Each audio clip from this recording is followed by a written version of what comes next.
Okay, dear students, good afternoon to one and all.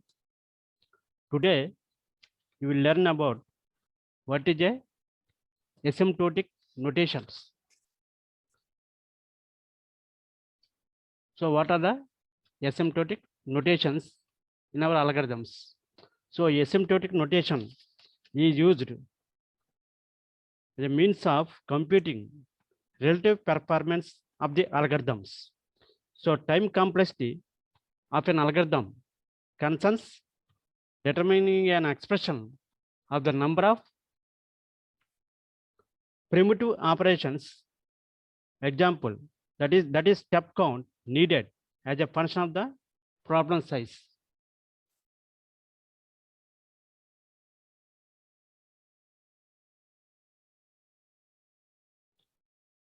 So time complexity of an algorithm concerns determining an expression of the number of primitive operations needed. So step count measure is somewhat rough case. This is roughly estimated, not exact. So instead, attempt on asymptotic bounds on the step count is needed. So asymptotic analysis uses the big O notation. So there are two other notations we are using, that is big theta notation and big omega notation. So we have the three important notations. These are very important to the design and analysis of algorithms in our subject.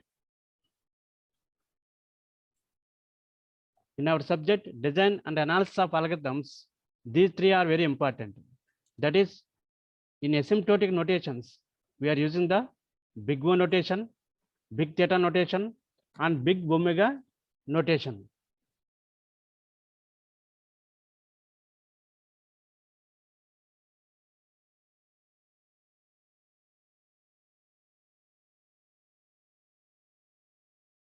And big omega notation. See, it is very important for the time complexity. We are using the functions. So function belongs to mathematics. So all these functions we are using, all these things belongs to the mathematical analysis we are doing.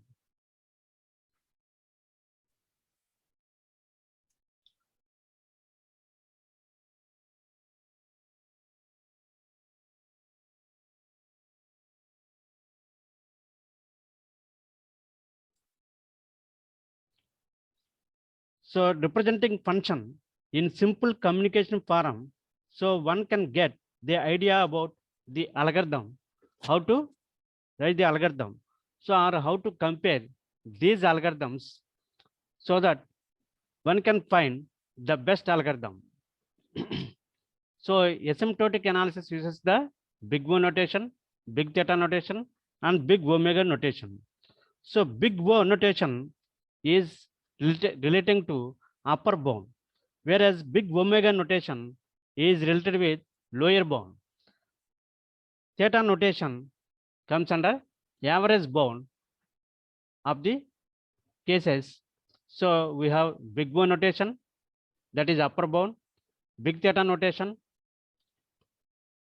for the average bound, big omega notation for the lower bound. Now see the upper bound cases. Suppose a set of numbers ranging from A to B. So big O notation gives the upper bound on the growth rate of the function. So growth rate of the function means how the function grows depending on the input values.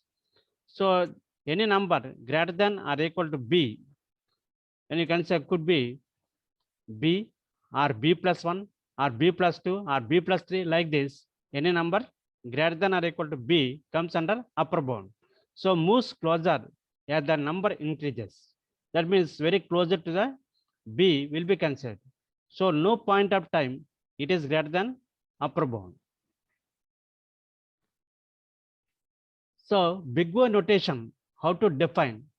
Since big O notation works as an upper bound, so any function can be represented as either upper, lower, or average bound. So then do you need upper bound? If you cannot specify exact place of any function, then you can go for upper bound of the function. So what is the definition of big O notation? See the big O notation definition. F of n is equals to O of G of n. That is, here O is a big O of G of n. If there are positive constants n0 and c such that to the right of n0, the value of f of n always lies on or below c g of n. C g of n means here c is a some constant value. C is multiplied by g of n. G of n is another function, or f of n less than or equal to c star c multiplied by g of n for all n greater than n0. See, so here n0 is one value, one integer value. C is some constant. n0 and c are the constant values. So f of n always lies on or below c g of n. C g of n is the function. That is, g of n is a function multiplied with some constant value that is greater than f of n. F of n is one function. So n is the input.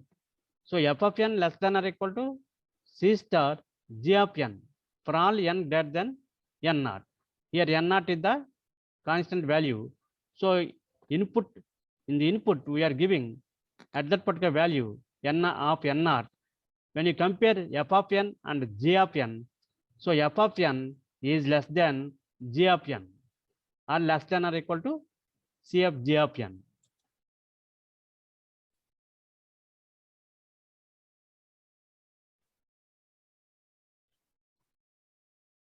So O notation, big O notation, you can see if f of n equals to O of big O of g of n, f of n is at least as good as g of n.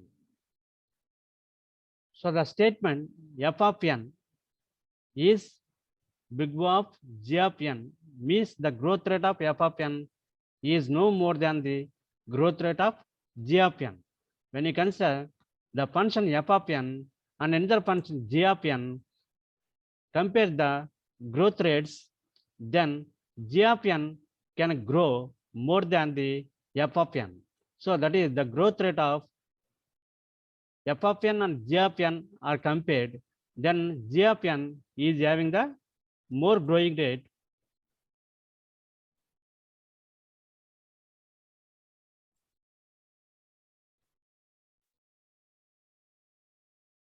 So n squared belongs to O of n cube. So informally, O g of n denotes the set of all functions with a smaller or same order of growth as g of n.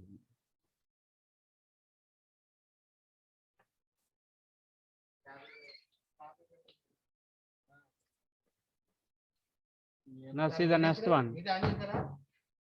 N squared belongs to O of n cube.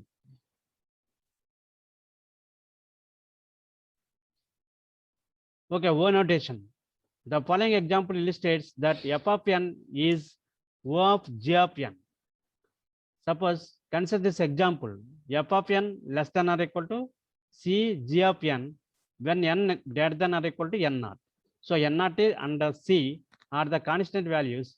We are saying n greater than or equal to n0 means n0 is some value. So above that particular value, f of n less than or equal to c g of n. So that means Cj some constant value. We are multiplying with j of n. So the resultant value should be greater than f of n. So 2n plus 10 is O of n. O of n means n is the value we are taking. So 2n plus 10. We are removing the we are not considering the constant values or the 10 like and 2. So we are taking the big O notation, big O of n, 2n plus 10 function. This gives big O of n. So 2n plus 10 less than or equal to Cn. Since we are considering the constant value, so the constant value is C into n. So n greater than or equal to 10 divided by C minus 2. So when you send Cn to this side, okay, you will get 2n minus Cn. So n you can take as a common, then you will get the C minus 2. So 10 divided by C minus 2, n is greater than or equal to 10 divided by C minus 2. A possible choice you can take for C equal to 3. So this becomes n greater than or equal to 10. So n naught is equal to 10 we are taking. That means n should be greater than or equal to 10 means n greater than or equal to n naught. So n naught is equal to 10.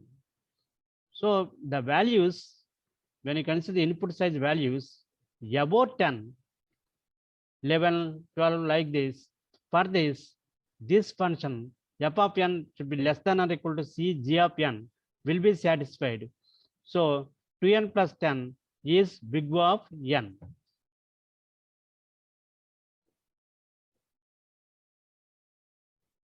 Now consider some functions n square plus 10n. So this function same as big O of n square in our big O notation. Since n square growth rate is higher comparing with n, 10n, so it is O of n square. Suppose 5n cube plus 6, 5 and 6 are constant values. You need not consider. So n cube. So big O of n cube is the value. In the big O notation, you can represent this one as big O of n cube. 3 log n plus 8. So 3 and 8 are the constant values. You need not consider this one. So log of n, big O of log n is the consideration. So n cube plus 10n, that is big O of n cube. Since n cube growth rate is higher comparing with the 10n. So general rules for analysis. So what are the rules will be considered for performing the analysis of the cases on the algorithms? In expressing running times, each elementary step such as an assignment, an addition, an initialization is counted as 1 unit at time. So we are taking it as a 1 unit. So leading constants on lower order terms are ignored. So we are ignoring the constant values. Suppose 2n plus 10, 2 and 10 are the constant values. We are ignoring those two values. And lower order terms are ignored. Lower order terms also, that means n square plus n. N square plus n is the lower order term. N square is the higher order term. N square will grow at a faster rate comparing with the n. So in the n square plus n, we are considering n square. So big O of n square like this. Analysis rules, loops. Since in our algorithms or programs, we are using the for loop, while loop, do while loop, all these are iterative loops, iterative statements. So the running time of a for loop is at most the running time of the statements inside the for loop. So including tests multiplied by the number of iterations. How many number of tests are done and how many number of iterations are done. So these things in the for loop we are considering. So nested loops should be analyzed inside out. So we are considering the nested loops. So nested loops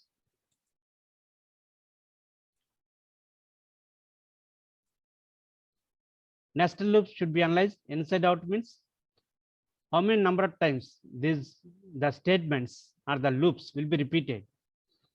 Suppose for loop is there, another for loop inside it, then you have to analyze from the inside for loop and outside for loop. So the total running time for a statement inside innermost loop is given by its running time multiplied by the product of the sizes of all for loops. That means what is the total running time inside the for loop? Suppose there are two for loops outside that particular statement. For loop 1, for loop 2. So for loop 1 runs n times, for loop 2 runs n times. Then the statements inside these two for loops will run n square times. Since two for loops are there, one is n time, another for loop is n time. So n and n into n, you will get n square. That means the statement inside these two for loops in the nested for loop concept, so will run n square times. So multiplied by the product of the size of all for loops. The running time of an if-else statement, already you know what is a if statement. If condition is true, then the statement will be executed. Else statement will be executed. So if-else statement is not more than the running time of the test plus the larger of the running times of statements contained inside then and else conditions. So properties of O notation, big O notation. Constant factors can be omitted since in the expression or the statement 2n cube plus 6, 2n cube plus 6. What are the constant factors here? Constant values 2 and 6 are the constant values. 2 and 6 are the constant values.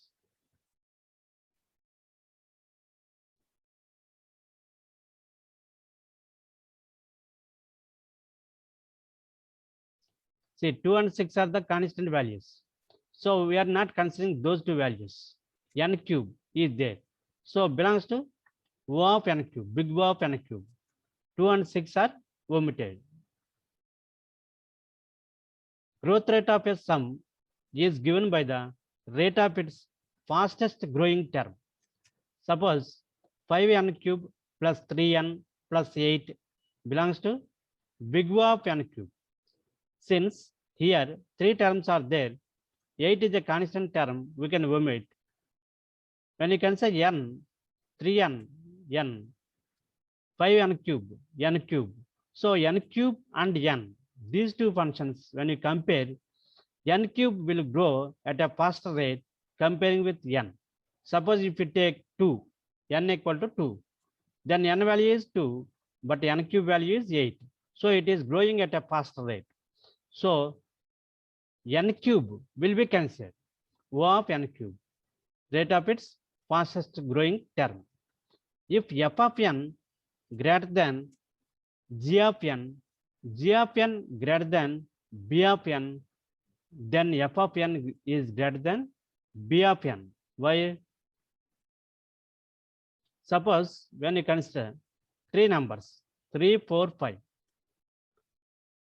5 is greater than 4. 4 is greater than 3. Okay. 5 is greater than 4.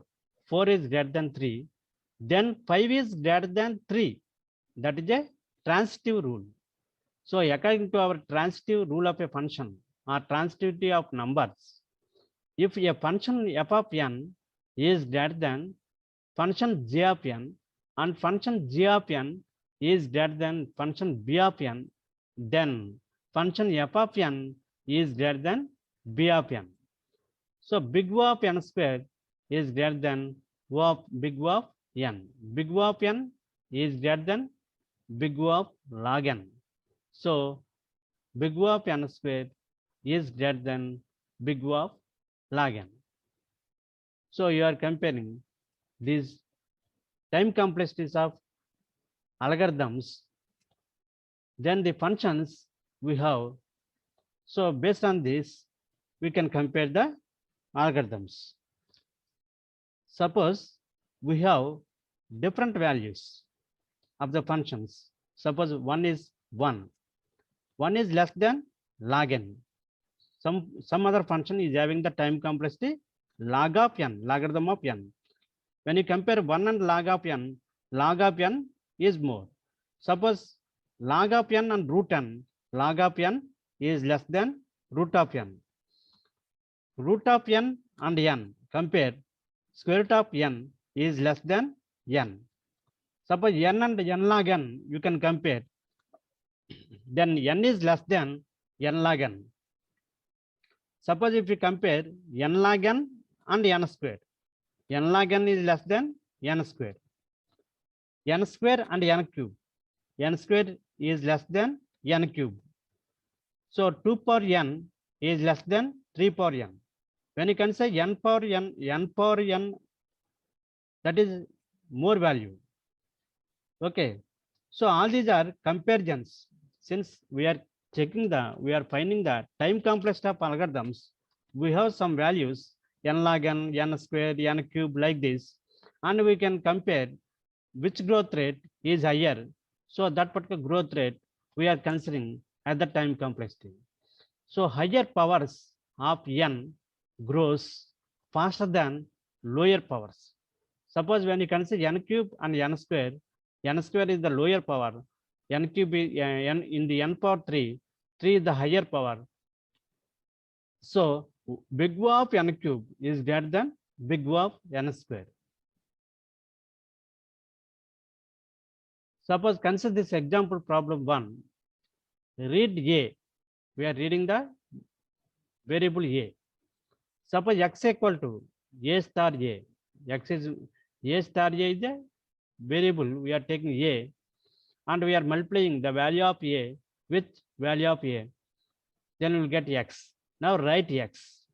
So any segment for which each statement is executed only once will have a total number of statements executed that is independent of n. So how many number of statements are executed here? One statement, x equal to A star A. That is a constant value. So the time complexity is big O of 1. Now see this one. Another example with problem 2. For I equal to 1 to n, do. For j equal to 1 to n, do. So what is the time complexity? So j is repeated n times. I is equal to 1 to n. That is also repeated n times. So first for loop with variable I, okay, values from 1 to n, it is repeated n times. Second for loop, repeated n times. Now check the complexity, time complexity of these two. So n star n is equal to big O of n square. చెప్పండి sir.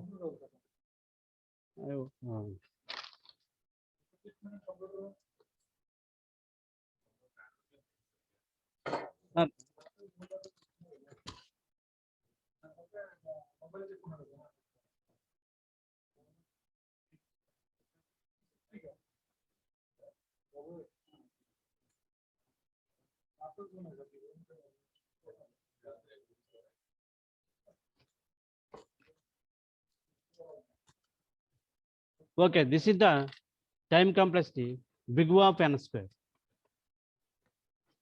Now see the example problem 3. For I is equal to 1 to n, do.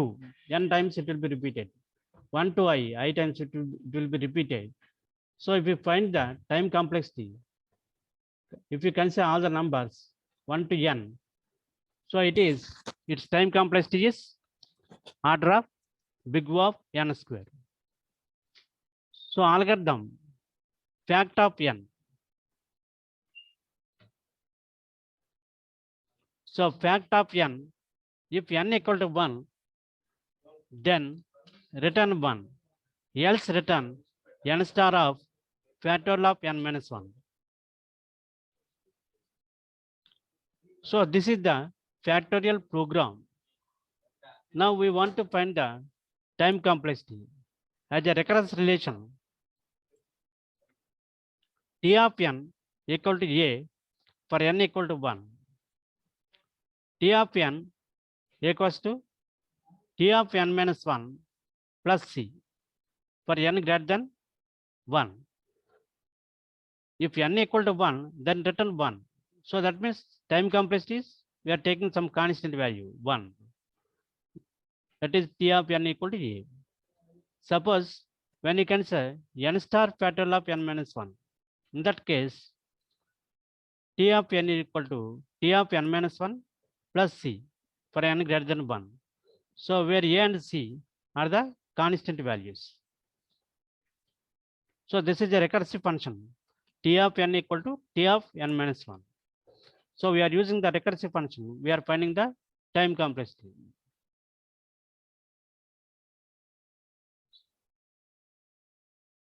We will see in this one, solving recurrences. For recurrences solving problem, that is for recursive algorithms, how to consider this one. There are 3 methods: using iteration, using recurrences trees, using master theorem. So methods of substitution are iteration, method expanding recurrence to see a pattern. So we expand, iterate the recurrence and express it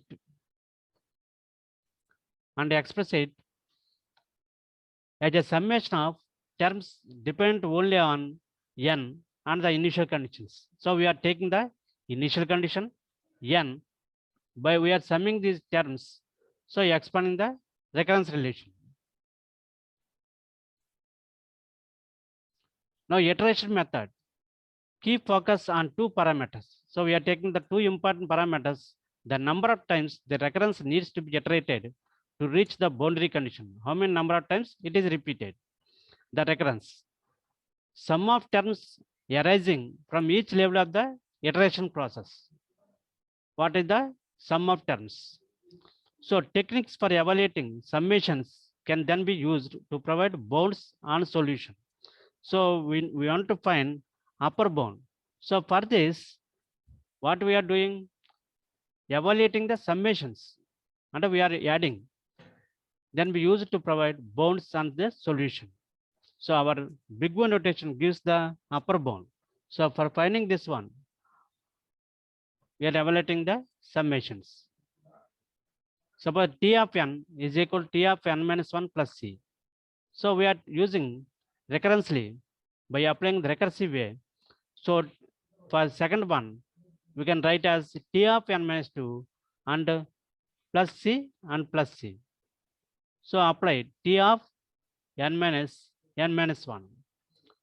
So n minus 1 plus C. So we'll get T of 1 plus n minus 1 C. So finally, it is O of n. A and C are the constant values, n minus 1. That means O of n, big O of n. So when you consider this recurrence relation, you will get big O of n square. This is big O of log n.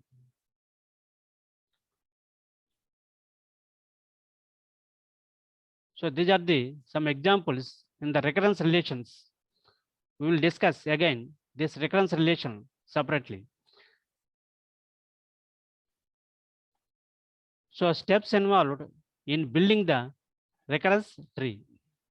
So determine the height of tree and the size of each level as a function of input size. Now add the sizes of each level and multiply by the height of the tree. Suppose T of n is there, recurrence tree, it is divided into T of n by 2 and T of n by 2. Half of the part and half of the part. Now again T of n by 2 is divided into T of n by 4 and T of n by 4. Again this one T of n by 4, T of n by 4. So tree corresponding to T of n. So for this, the recurrence relation, you can write 2 star T of n by 2 plus n for n equal to 8. So T of 8, when you consider, divide into 2 parts, T of 4 and T of 4. Again T of 4 is divided into T of 2 and T of 2. Again by 2 you can do. T of 1, T of 1. So like this, you can divide. So T of 8 is 8. Again, divided into 4 plus 4, 2 plus 2 plus 2 plus 2, like this. 1 plus 1 plus up to 1, some number of ones. So height of the tree is log n. This reconciliation 2 star Tn by 2, T of n by 2 plus n. So in this case, we have the time complexity n log n. Okay, this example problem you can see. We'll continue, we will discuss this one again.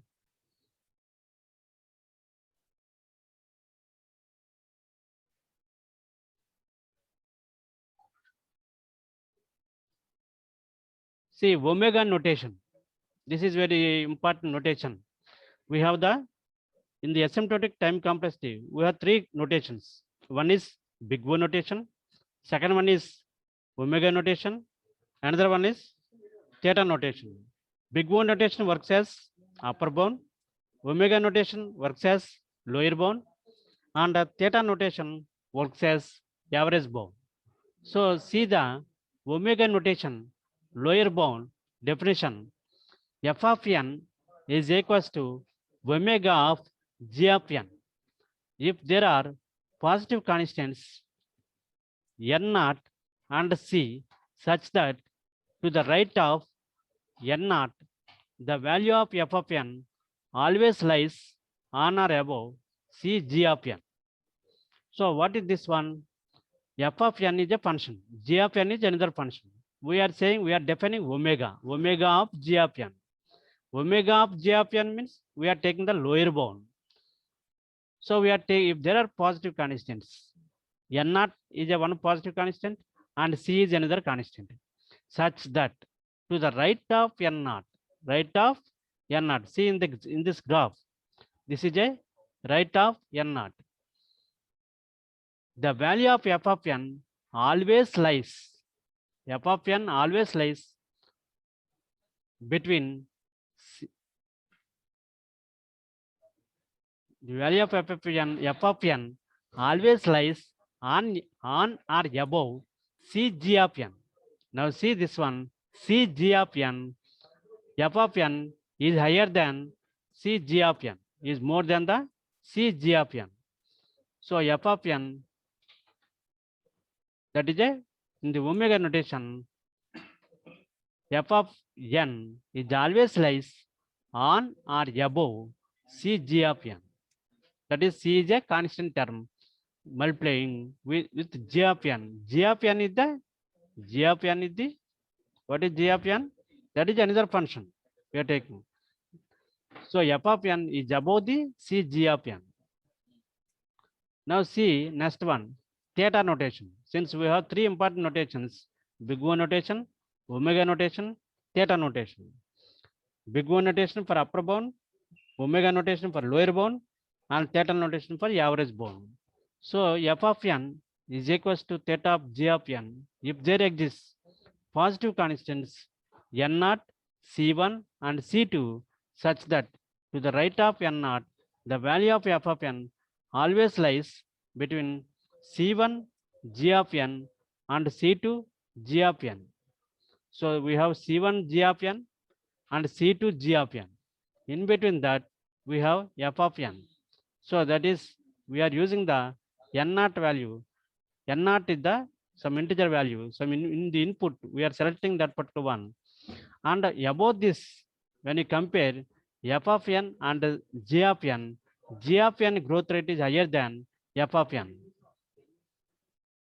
That is here, c1 and c2 such that to the right of n naught, the value of f of n always lies between, that is f of n is always lies between c1 g of n and c2 g of n. So c1 and c2 are the constant values. So this is a g of n, this is a g of n. So in between that, c1 g of n and c2 g of n, we have the value of f of n, that is theta notation. So other notations, for every positive real constant c, there exists a non-negative integer n such that for all n greater than or equal to capital N, f of n less than or equal to C star G of n. C multiplied by G of n. So 5n is O of n square. 6 log n is O of n.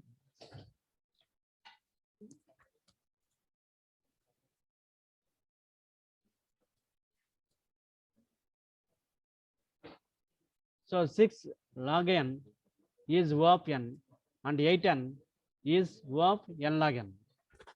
Okay, the asymptotic upper bound provided by O may or may not be asymptotically tight, but O small is used to denote an upper bound that is not asymptotically tight. So other notations, omega notation, all these things are not so important. We have big O notation, theta notation, and omega notation.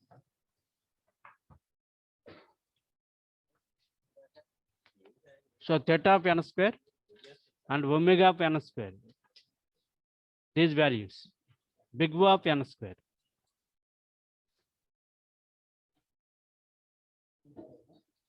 So in the master theorem, this one. So what is a posteriori analysis? Posterior means after considering the algorithm execution. What is the analysis? So technique of coding a given solution and then measuring its efficiency. We are checking the efficiency of the given algorithm or given program after coding. So provides the actual time taken by the program, how much time it will take when you run that particular program in the computer. So what is the drawback? Depends upon the programming language, the processor, and a lot of other external parameters. So what is the programming language we are using? Python, Java, or any other programming language?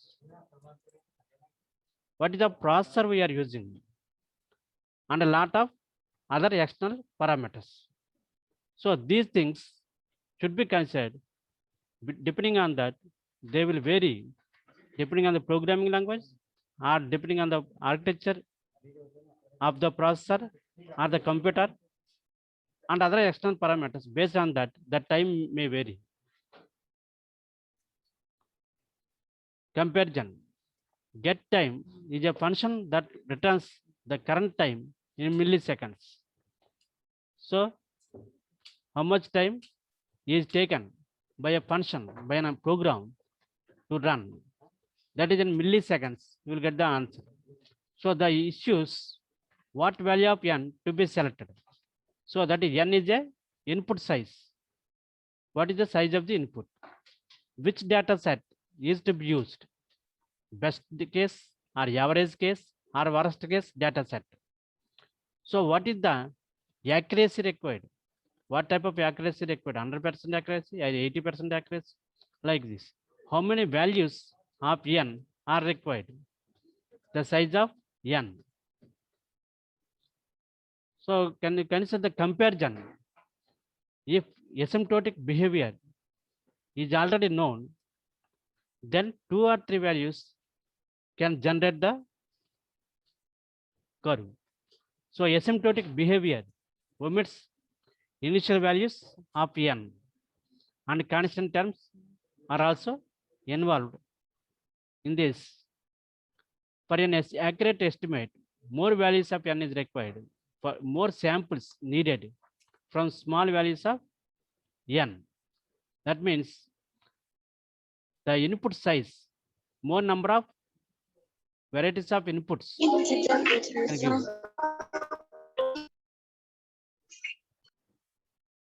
So more number of inputs we can give, varieties of inputs you can give to the algorithm. Hello. What is amortized analysis? So the time required to perform a sequence of operations in average over all the operations performed. So the time required to perform a sequence of operations in average over all the operations performed. So that is a amortized analysis. What is the time required? to perform operations. Suppose amortized analysis guarantees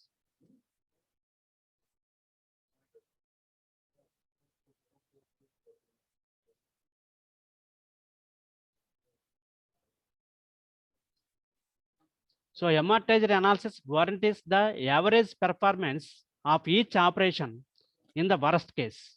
In the worst case, what is the average performance? That is amortized analysis. So it differs from average case analysis in that probability is not involved. So we are not considering the probability. So it differs from the average case analysis in that probability is not allowed.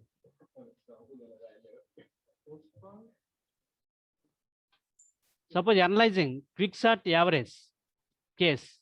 So partition generates splits. So n minus 1, n minus 2, 2n minus 3, n minus 2, 1 like this with probability 1 by n. If T of n is the expected running time.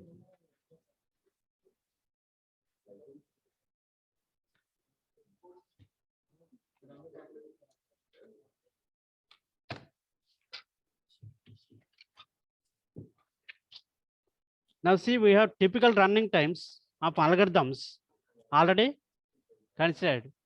What are the typical running times of algorithms? O of 1, that is a constant value. The running time of the algorithm is constant.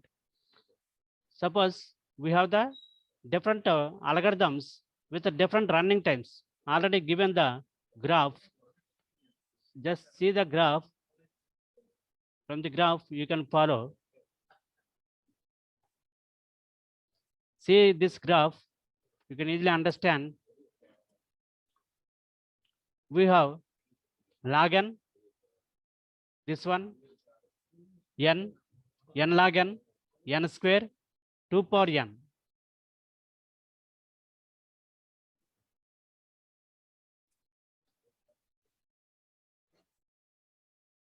See in this graphs, we have O of 1 means that is the one time complexity. Times of algorithms, running time of O of 1 means that is a constant value. Suppose example, retrieve an element from an array given its index. Since the index provides the direct access into an array, the direct access, the time it takes to complete this task is independent of the size n of the array. Size n of the array. Suppose when you want to retrieve an element from the array, given its index. Suppose in the array there are 10 elements are there. Some index 4 you have given. That means at the index 4, what is the value? That particular one will be retrieved. Since the index provides direct access to the into the array, so the time it takes to complete this task is independent of the size n of the array. Okay, how much time it will take to complete this task is independent of size n of the array. That is O of 1 constant. Even though there are hundreds of elements, but when you want to find one element in the array, just by giving the index, you can find the element, you can retrieve the value. This takes only O of 1 time, big O of 1 time. That is a constant time. Okay, next one, O of log n. Just see this one, O of log n. Suppose when you consider O of log n is a logarithmic one, typically achieved by dividing the problem into smaller segments and only looking at one input element in each segment. Suppose O of n is a linear time it will take. So typically achieved by examining each element in the input once. So in the linear case, we can find the element in the array. Okay, find the minimum element of an array. Suppose you want to find the minimum element of an array. In that case, you can go for this time complexity, that is a O of n. Suppose O of n log n, that is a linear and logarithmic time. Suppose typically achieved by dividing the problem into subproblems, solving the subproblems independently. And then combining the results unlike the log n algorithms. So each element in the subproblems must be examined. So what we are doing here, dividing the problem into number of subproblems and solving the subproblems independently, and then combining the results. So unlike the log n algorithms, each element in the subproblems must be examined. So good example for this time complexity of O of n log n is we can take merge sort. So another one, O of n square. See, in this diagram we have n square, that is a O of n square quadratic type. So achieved by examining all pairs of data elements. So selection sort time complexity is O of n square. Suppose another one, O of n cube, that is a cubic n cube we are taking, achieved by combining algorithms with a mixture of the previous running times. So good example for this is matrix multiplication. So matrix multiplication, each time in the result matrix is obtained by multiplying together two vectors of size n. So this requires n time. So there are n square elements in the resulting matrix. It takes n cube time to compute the entire resulting matrix. So for in the case of matrix multiplication, the time complexity is O of n cube. Another one, O of 2 power n, that is exponential type. So any exponential function with base strictly greater than 1 grows faster than any polynomial function n square or n cube. So Fibonacci numbers grows exponentially. That is O of 2 power n is a exponential type.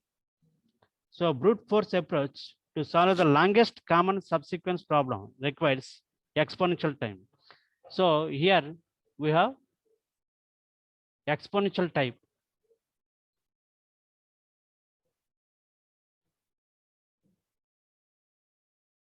So exponential type means highest growth rate is there comparing with remaining functions. So an algorithm which takes exponential time means to solve that particular problem, it takes many number of years.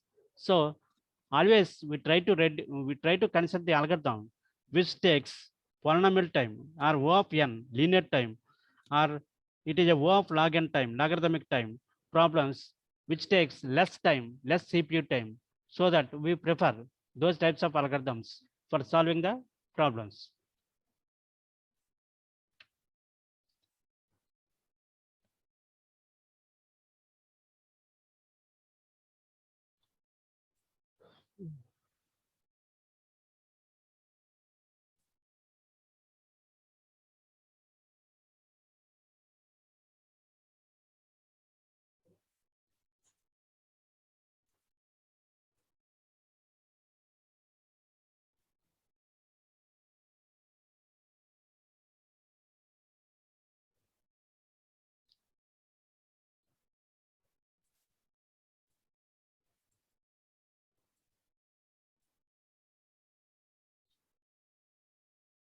Okay, thank you, students.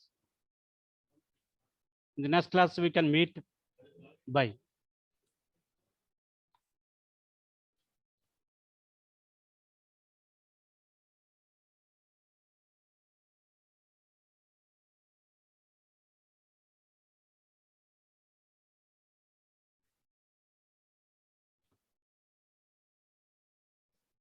We can close the session now.